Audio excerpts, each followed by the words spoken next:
আপনি ওই নবীর মিলাদুন নবীকে বেদাত বলছেন, যে নবী আমাদের জন্য, আপনার জন্য, সবার জন্য, যে নবী সবসময় কান্না করতো। রাসূল সাল্লাল্লাহু আলাইহি ওয়াসাল্লামের দরবারে আম্মা জান আয়েশা সিদ্দিকা রাদিয়াল্লাহু তাআলা আনহা তিনি গেলেন। রাসূল পাকের কাছে যাওয়ার পরে বলতে লাগলেন, আয়াকা ইয়া রাসূলুল্লাহ, আমি আয়েশার জন্য আল্লাহর কাছে একটু ফরিয়াদ করুন, আল্লাহর দরবারে একটু ফরিয়াদ করুন। তখন আমার নবী দু জানের বাদশা নবী মুহাম্মদুর রাসূলুল্লাহ আল্লাহর দরবারে হাত তুললেন, আল্লাহর দরবারে হাত তুলে বললেন, ওগো মওলা, আমার আয়েশাকে তুমি ক্ষমা করে দাও, আমার আয়েশাকে তুমি ক্ষমা করে দাও। যখন আয়েশা রাদিয়াল্লাহু তাআলা আনহার জন্য আল্লাহ রাসূল সাল্লাল্লাহু আলাইহি ওয়াসাল্লাম দোয়া করলেন, আয়েশা রাদিয়াল্লাহু তাআলা আনহু খুশি হতে হতে, খুশিতে গোড়ামিশা করতে করতে রাসূল পাকের কোলে পড়ে গেলেন। জোরে বলি সুবহানাল্লাহ। তখন রাসূল সাল্লাল্লাহু আলাইহি ওয়াসাল্লাম বলতে লাগলেন, ও আয়েশা, তুমি এত খুশি হয়েছো, এত খুশি হয়েছো, কারণ কি? আয়েশা রাদিয়াল্লাহু তাআলা আনহা বলতে লাগলেন, ইয়া রাসূলুল্লাহ, যে আয়েশার জন্য আল্লাহর হাবিব আল্লাহর কাছে দোয়া করেছে, ওই আয়েশা কি খুশি হয়ে না থাকতে পারে? আমার নবী দু জানের বাদশা নবী বলতে লাগলেন, ও আয়েশা, তাহলে তুমি শুনে রাখো, তুমি জেনে রাখো, আমি নবী যখন ফজর পড়ি, জোহর পড়ি, আসর পড়ি, মাগরিব পড়ি, আয়েশা পড়ি, শুধু তাই নয়, আমি যখন তাহাজ্জুদের নামাজ পড়ি, ঠিক এইভাবে আমার প্রত্যেকটা উম্মতের জন্য আমি নবী আল্লাহর দরবারে দোয়া করি। জোরে বলি সুবহানাল্লাহ। যেই নবী নামাজে আমাদেরকে বলে নাই, যেই নবী রওজাতুল মুবারাকার মধ্যে আমাকে বলে নাই, শুধু তাই নয়, যেই নবী কবরে আমাদেরকে ভুলবে না, হাসরের ময়দানে ভুলবে না, সেই নবীর মিলাদ আমরা সবাই চাই কি চাই না? আমাদের একদল মুসলমান ভাইরা, তারা বুঝে না বুঝে, তারা শুধু একটি আয়াতকে কেন্দ্র করে তারা নবীর শান ও মানকে ছোট করতে চায়। কুল ইন্নামা আনা বাশারুম মিসলুকুম, তারা বলে নবীর আমাদের মতো, নবী আমার আপনার মতো সাধারণ মানুষ। জোরে বলি নাউজুবিল্লাহ। আল্লাহ তাআলা এই পবিত্র কালামুল্লাহ শরীফে এই আয়াত দিয়েছেন কেন? যেন রাসূল পাকের মুজিজা দেখার পরে মক্কার কাফেররা যেন বলার সুযোগ না থাকে যে মুহাম্মদ জাদু করছে, মুহাম্মদ বড় জাদুকর। এই কারণে আল্লাহ তাআলা এই আয়াত রাসূল সাল্লাল্লাহু আলাইহি সাল্লামের শানে ফিট করেছেন। কিন্তু তারা কি দেখে না আমার আল্লাহ যে রাসূল সাল্লাল্লাহু আলাইহি সাল্লামের চেহারা মুবারক সম্পর্কে বলেন, ওয়াদুহা ওয়াদুহা ওয়াদুহা, রাসূল পাকের জুলফি মুবারকের শানে বলেন, ওয়াল লাইলি ইযা সাজা, রাসূল পাকের চক্ষু মুবারকের শানে বলেন, ওয়ামা যাআকাল বাসার, রাসূল পাকের ঠোঁট মুবারকের শানে বলেন, ওয়ামা ইয়ানতিকু আনিল হাওয়া ইন হুয়া ইল্লা ওয়াহি ইউহা, রাসূল পাকের সিনে মুবারকের শানে বলেন, আলাম নাশরাহ লাকা সাদরাক, রাসূল পাকের নূর মুবারকের শানে বলেন, ক্বাদ জাআকুম মিনাল্লাহি নূরুন ওয়া কিতাবুম মুবিন, রাসূল পাককে আল্লাহ তাআলা কাউসার দান করেছে। ওই ব্যাপারে আল্লাহ তাআলা বলছেন, ইন্না আতাইনাকাল কাউসার, রাসূল পাকের চরিত্র আদর্শ মুবারক সম্পর্কে বলেন, লাকাদ কানা লাকুম ফি রাসূলিল্লাহি উসওয়াতুন হাসানাহ, রাসূল পাকের হাসান নাজির সম্পর্কে আল্লাহ তাআলা বলেন, ইন্না আরসালনাকা শাহিদা ওয়া মুবাশশিরা ওয়া নাযীরা ওয়া দাঈয়া ইলাল্লাহি বিইজনিহি ওয়া সিরাজাম মুনীরা, রাসূল পাকের রিসালাত সম্পর্কে আল্লাহ তাআলা বলেন, ইয়া আইয়ুহার রাসূল, রাসূল পাকের নবুয়ত সম্পর্কে আল্লাহ তাআলা বলেন, ইয়া আইয়ুহান নবিয়্যু। শুধু তাই নয়, রাসূল পাক আসমানের জন্য, জমিনের জন্য রহমত আল্লাহ তাআলা ঘোষণা দিচ্ছেন, ওয়ামা আরসালনাকা ইল্লা রাহমাতাল লিল আলামিন। চিৎকার দিয়ে বলি সুবহানাল্লাহ। আমার আল্লাহ তাআলা বলেন, ও হাবিব, ও বন্ধু মুহাম্মদুর রাসূলুল্লাহ, যারা আপনার শান ও মান নিয়ে কটূক্তি করে, তারা কি জানে না কুল্লু মান আলাইহা ফান ওয়া ইয়াবকা ওয়াজহু রাব্বিকা যুল জালালি ওয়াল ইকরাম, আমি আল্লাহ তাআলা একদিন আসমান ধ্বংস করে দিব, জমিন ধ্বংস করে দিব, সমস্ত কায়নাত আমি আল্লাহ তাআলা কিয়ামত পাঠিয়ে দেব। ওই দিন আমি আল্লাহ তাআলার নামাজ পড়ার জন্য, রোজা রাখার জন্য, হজ পালন করার জন্য, জিকির করার জন্য কেউ থাকবে না। ওই মুহূর্তেও আমি আল্লাহ তাআলা আপনি বন্ধু মুহাম্মদুর রাসূলুল্লাহর উপর দুরূদ শরীফ পড়তেই থাকবো। জোরে বলি সুবহানাল্লাহ।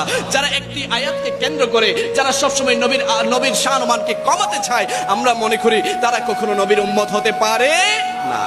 আল্লাহ তাআলা পবিত্র কালামুল্লাহ শরীফে স্পষ্টভাবে বলে দিচ্ছেন, বিসমিল্লাহির রহমানির রহিম, কুল বিফদলিল্লাহি ওয়া বিরহমাতিহি ফাবিযালিকা ফালইফরাহু হুয়া খায়রুম মিম্মা ইয়াজমাউন। জোরে বলি সুবহানাল্লাহ।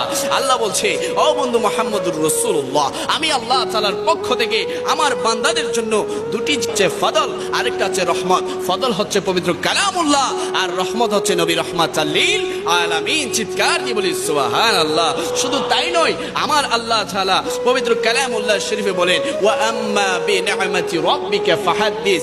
আমার পক্ষ থেকে আমার বান্দাদের জন্য যেই সমস্ত নিয়ামতগুলো আমি দিয়েছি, ওই নিয়ামতগুলো পেয়ে যেন আমার বান্দারা খুশি উদযাপন করে, জোরে বলি সুবহানাল্লাহ। আর ওই নিয়ামতের সর্বশ্রেষ্ঠ নিয়ামত হচ্ছে নবী মুহাম্মদুর রাসূলুল্লাহ, জোরে বলি সাল্লাল্লাহু আলাইহি ওয়াসাল্লাম। আমার নবীর মতো নিয়ামত আসমানের নিচে জমিনের উপরে আর আছে? নবী না আসলে আসমান আসতো না, জমিন হতো না, আপনি ইসলাম পেতেন না। যে কোরআন পড়ে পড়ে আপনি মিলাদুন নবীকে বেদাত বলছেন, যে হাদিস পড়ে পড়ে আপনি মিলাদুন নবীকে বেদাত বলছেন, ওই নবী না আসলে আপনার কাছে কোরআনও আসতো না, আপনার কাছে হাদিসও আসতো না। কত মূর্খ জাতি আমরা কি বলি আমরা নিজেরাও জানি না। কিন্তু বড় আশ্চর্যের বিষয়, যারা সবসময় বেদাত বলে, বেদাত অর্থ কি জানেন? বেদাত অর্থ হচ্ছে নতুন কিছু। তো নতুন কিছু কি কখনো খারাপ হতে পারে?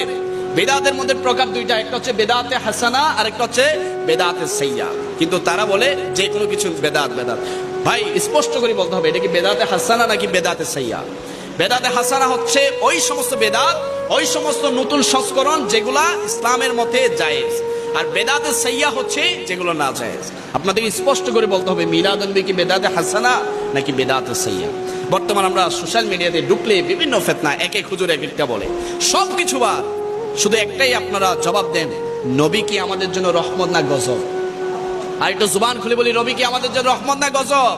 যে রহমত পেয়ে আমরা কি মুখ কালো করব না খুশি হব? আর একটু যে বলি, খুশি হব না কালো হব? খুশি, অবশ্যই খুশি হতে হবে। রাসূল সাল্লাল্লাহু আলাইহি ওয়াসাল্লাম আমাদের জন্য এমন কিছু নিয়ে এসেছেন যেগুলো না আসলে আমরা কখনো মানবতার আলো দেখতে পেতাম না, আমরা এই পৃথিবীটাকে আলোময় দেখতে পেতাম না, আমাদের মধ্যে মানবতা মনুষ্যত্ব কিছুই থাকতো না। ওই নবী আমাদের জন্য রহমত নিয়ামত বরকত নিয়ে এসেছেন। সুতরাং ওই নবীর আগমনে আমরা সবাই খুশি হতে চাই কি চাই না? আরে ইমাম ইবনে হাজার হাইতামি আশ-শাফি তার কিতাবে বলেন, ইমাম হাসান বসরি রাদিয়াল্লাহু তাআলা ইরশাদ করেন, যদি আমার কাছে উহুদ পরিমাণ সম্পদ থাকতো তাহলে আমি মিলাদুন নবীতে ব্যয় করতাম, জোরে বলি সুবহানাল্লাহ। আর একটু জোরে বলি সুবহানাল্লাহ। বর্তমানে আমরা যে জুলুস দেখি, বর্তমানে আমরা যে জশ্নে জুলুসে ঈদ মিলাদুন নবী সাল্লাল্লাহু আলাইহি সাল্লাম পালন করি, এটাতে বেদাতের কি তারা দেখেছে আমার জানা নাই। বর্তমানে আমরা দেখা যায় বিভিন্ন রাজনৈতিক দলের প্রোগ্রামে হাজার হাজার কর্মী নিয়ে শুডাউন হয়, তখন তাদের মাসালা আসে না, ফতোয়া আসে না। কিন্তু নবীর আগমনে আমরা যখন জশ্নে জুলুসে ঈদ মিলাদুন নবী সাল্লাল্লাহু আলাইহি সাল্লাম বের করি, তখন তারা কথাই কথাই বলে বেদাত, জোরে বলি নাউজুবিল্লাহ। আপনারা এবার বলুন, মিলাদুন নবীর জুলুসে কি কখনো কোনো নাজেজ কাজ দেখেছেন? সবার জুবানে থাকে কি? আল্লাহর জিকির, জুবানে থাকে রাসূলের পাকের নাম, জুবানে থাকে সবসময় এমন সুন্দর সুন্দর কালাম। আপনি চেষ্টা করলেও 10,000 মানুষকে একত্রে করতে পারবেন না। কিন্তু ওই 12 রবিউল আউয়ালের উসিলায় লক্ষ লক্ষ ধর্মপ্রাণ মুসলমানরা তারা একত্রিত হয়ে ধর্মীয় চর্চা করছে। ওটাকে যদি আপনি বেদাত বলে দেন, আপনার পরের জেনারেশন যারা আসবে তারা কখনো ইসলামী চর্চা করবে না। এটা হচ্ছে একটা সুন্দর জিনিস। নবীর মিলাদ কি আমরা করেছি? না, নবীর মিলাদ স্বয়ং আল্লাহ তাআলা করেছে। কোথায়? ফেরেশতাদেরকে নিয়ে। নবীর আগমনে খুশি হয়েছিল আসমান, নবীর আগমনে খুশি হয়েছিল জমিন, নবীর আগমনে সমস্ত পশু পাখি বনলতা, শুধু তাই নয়, ওই সাগরের মাছরাও পর্যন্ত রাসূলের পাকের আগমনে খুশি হয়েছিল। সুতরাং আমরা তো আশিকের রাসূল, আমরা যদি নবীর আগমনে খুশি হয়ে থাকি, এই খুশির উসিলায় আল্লাহ তাআলা হয়তো আমাদেরকে নাজাত দান করে দিবে, জোরে বলি সুবহানাল্লাহ। আল্লাহ তাআলা বলছেন, ওয়া আম্মা বিনিআমাতি রাব্বিকা ফাহাদ্দিস, তোমরা নিয়ামতের শুকরিয়া আদায় করো। কিন্তু জেনারেল মানুষ ফতোয়া দিচ্ছে মিলাদুন নবী নাকি বেদাত। রাসূলের পাকের জন্ম কি তুমি বেদাত বলছো? তাহলে তোমার জন্মটা কি? রাসূলের পাকের মিলাদুন নবীর উপলক্ষে মাহফিলকে, রাসূলের পাকের শান-ও-মান আজমতের মাহফিলকে তুমি বেদাত বলছো, তাহলে তুমি কি? বড় আশ্চর্যের বিষয়, সম্প্রতি ফেসবুক ইউটিউবের মধ্যে আমরা দেখতে পাই বাংলাদেশ ক্রিকেট টিমের একজন খেলোয়াড়, সে বলছে রাসূলের পাকের মিলাদুন নবী নাকি বেদাত, যদি বলি নাউজুবিল্লাহ। সে খেলছে কি? ক্রিকেট। ক্রিকেট কি কোনোভাবে জায়েজ করার কোনো প্রমাণ আছে? তুমি যে ক্রিকেট খেলে ইনকাম করছো, টাকা পয়সা কামাচ্ছো, ওই টাকা সম্পূর্ণ হারাম। তোমার জার্সির মধ্যে বিভিন্ন মদের ব্র্যান্ডের বিজ্ঞাপন থাকে, জোয়ার ব্র্যান্ডের বিজ্ঞাপন থাকে, হারাম কাজের বিজ্ঞাপন থাকে। তুমি যে ইনকাম করছো, তুমি যে খেলাধুলা খেলছো, ওইখান থেকে বসে বসে তুমি মিলাদুন নবীর ফতোয়া দিচ্ছ। তোমার ফতোয়া, ওই ফতোয়ার কোনো দাম নাই। মিলাদুন নবী পালন করতে হলে দলিল লাগে না। মিলাদুন নবী পালন করতে হলে নবীর মহাব্বতের প্রয়োজন। মিলাদুন নবী পালন করতে হলে নবীর ইশক দরকার, নবীর প্রতি এমন ভালোবাসা দরকার।